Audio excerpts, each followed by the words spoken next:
તારીખ 9 જૂન 2024ના રોજ માહોલ, જે એક નોન પ્રોફિટ આર્ટ સંસ્થા છે, તે સંસ્થાના સર્જક શ્રીમતી કૌશલ જીગેશ તથા એન્કર ડોક્ટર સીમાબેન સોલંકી દ્વારા ડોક્ટર સ્નેહલ હેમંતકુમાર વકીલના સાથે cyber smart week doctor Snehal વકીલનાનું આયોજન અનવિન્ડ સ્ટુડિયો, સિટી લાઇટ ખાતે કરવામાં આવ્યું હતું.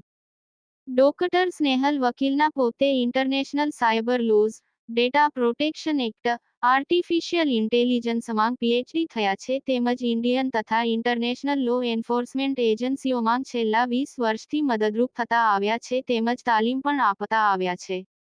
તેઓએ ભારતીય તથા આંતરરાષ્ટ્રીય પોલીસ, જજીસ તથા વિવિધ લો ઇન્ફોર્મન્સ એજન્સીને તાલીમ આપેલ છે. તેઓને રાષ્ટ્રીય તથા આંતરરાષ્ટ્રીય સ્તરે ખ્યાતિ મળી છે તથા cyber lose, digital evidence, cryptocurrency, banking lose, artificial intelligence તથા ડેટા પ્રોટેક્શન એન્ડ પ્રિવસીઝ બાબતે અત્યાર સુધી 5થી વધુ ઇન્ટરનેશનલ એવોર્ડ મળી ચૂક્યા છે. સાયબર સ્માર્ટ પ્રોગ્રામમાં ડોક્ટર સ્નેહલ વકીલના દ્વારા કહેવામાં આવ્યું હતું કે હાલના સ્માર્ટફોનની computing speed Apollo 11 mission to moon 1969ની કોમ્પ્યુટિંગ સ્પીડથી પણ વધારે છે. જેથી આટલા ખતરનાક ગેજેટ આપણે રોજિંદ જીવનમાં લઈને ફરીએ છીએ. આ સાથે તેમણે ડાર્ક વેબ શું છે તથા તેના વિવિધ કેસો વિશે વાત કરી હતી. આ ઉપરાંત તેમણે વધુમાં સમજાવ્યું હતું કે કેવી રીતે ચાઇનીઝ હેન્ડલરો દ્વારા એક ઇન્ડિયન વ્યક્તિ જ બીજા ઇન્ડિયન વ્યક્તિને છેતરે છે, જેમાં આપણા ભારતને 1777 કરોડનું નુકસાન થયું છે. તેમને ગૂગલ જ્ઞાન એટલે કે કેવી રીતે ગૂગલ આપનું ધ્યાન રાખે છે તથા પોલીસ ડિપાર્ટમેન્ટને પણ તે કેવી રીતે મદદરૂપ થઈ શકશે તે વિશે જાણકારી આપી હતી.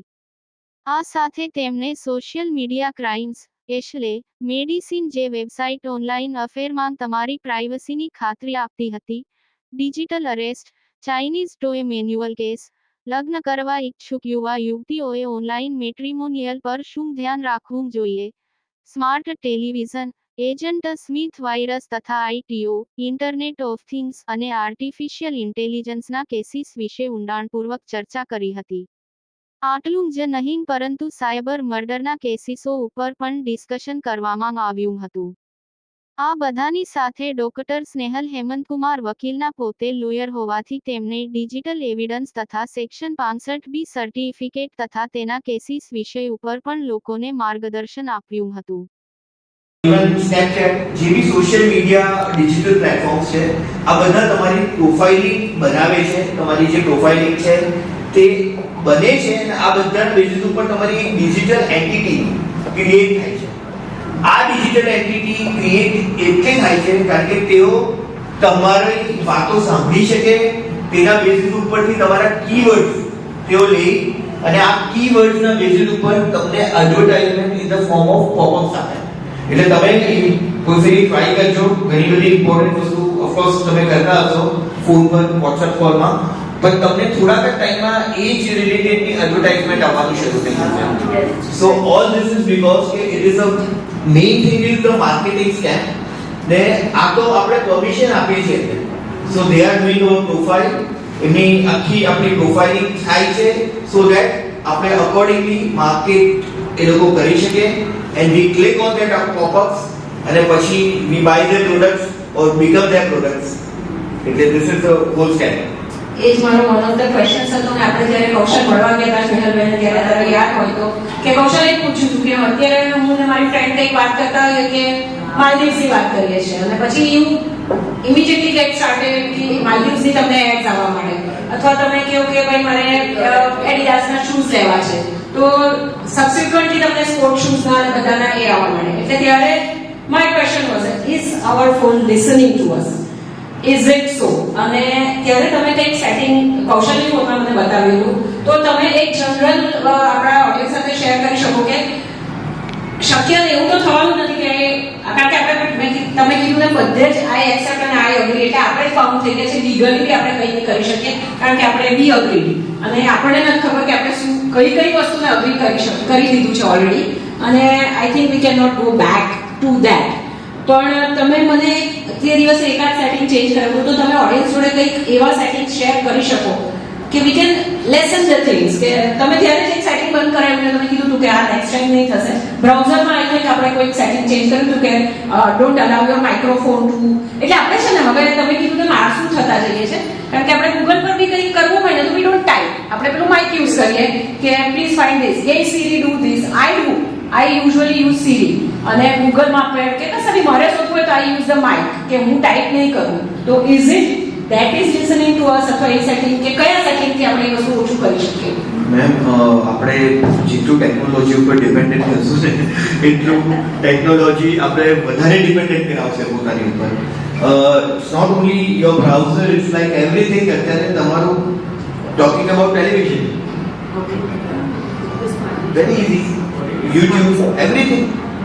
ટેલિવિઝનમાં બી તમે you have that thing, Alexa થી લઈને અલગ અલગ જગ્યા પર એના અલગ અલગ નામ હોય છે. તો આ બધા લોકો તમને તમારી રીતના તમારું પ્રોફાઇલિંગ કરીને are you aware about smart television case of Surat? Yeah case નથી ખબર, જરા આપણે જાણીએ. હું જાતે એમાં ઇન્વેસ્ટિગેશન કરવા ગયો હતો. It was like one of the આપણે એમ કહી શકીએ કે most important case all over the world, કારણ કે કોઈને ખબર જ નહીં હતી. આ મુદ્દો રાજ્યસભા લગી ગયો હતો. ધ થિંગ ઇઝ ધેટ કે જ્યારે કદાચ આપણે બધાને લિંક્સ મળતી હશે ફ્રી ઓફ ચાર્જ નેટફ્લિક્સમાં મૂવીઝ જોવાની, તો one person was very smart. એમની પાસે સ્માર્ટ ટીવી હતું, but it was like smart TV with inbuilt camera, so that he can have a conversation on webcam and all. તો what he did કે એમના ફોનની બદલે એમણે એ લિંક ઓપન કરી બ્રાઉઝરમાં ટેલિવિઝનની અંદર. It is possible, web page you can have access. Screen share બી નહીં મેં, ખાલી ડાયરેક્ટલી ત્યાં બ્રાઉઝરમાં જઈને તમે મેસેજ તમે કરી શકો, ઈમેલથી ઓપન કરી શકો, એન નંબર ઓફ વેઝ. હવે એમણે એ વસ્તુ ઓપન કરી ઓન ધેટ સ્માર્ટ ટેલિવિઝન. હવે પ્રોબ્લેમ એ થયું કે જ્યારે બી એમને મૂવીઝ બી દેખાયા એ લિંક પછી બકાયદા એમણે એપ ઇન્સ્ટોલ કરી, and like he was successful. He so many of free movies of Netflix, but parallel વસ્તુ હતું, એનું નામ બિગ ફ્લિક્સ થઈ ગયું હતું, અને એમણે ઘણી બધી મૂવીઝ જોઈ. પછી એમને ખબર પડી કે જ્યારે તેઓ ટેલિવિઝનને જોતા હતા, the same time television was also watching it, because with the help of that camera, the આપણે કહીએ કે webcam which was installed along with the television, the hacker when he clicked the link, એમનું જે gadget છે તે compromise થઈ ગયું, એનો એક્સેસ કેમેરાનો પણ થર્ડ પર્સને લઈ લીધો, અને every time television was watching that. But the problem was કે તે એમના બેડરૂમમાં હતું. So this was a very horrible case. અને પછી આઈ ગેસ હવે તો આવા મોડેલ બી લોકો નથી બનાવતા કે જેમાં ઇનબિલ્ટ વેબકેમ હોય. સો અગર કોઈને ટેલિવિઝનમાં કરવું હોય તો અલગથી વેબકેમ લેવું પડે છે, કે આનો ટર્મ્સ એન્ડ કન્ડિશન એક્સેપ્ટ કરીને પછી જ તમે એ વેબકેમ યુઝ કરી શકો છો.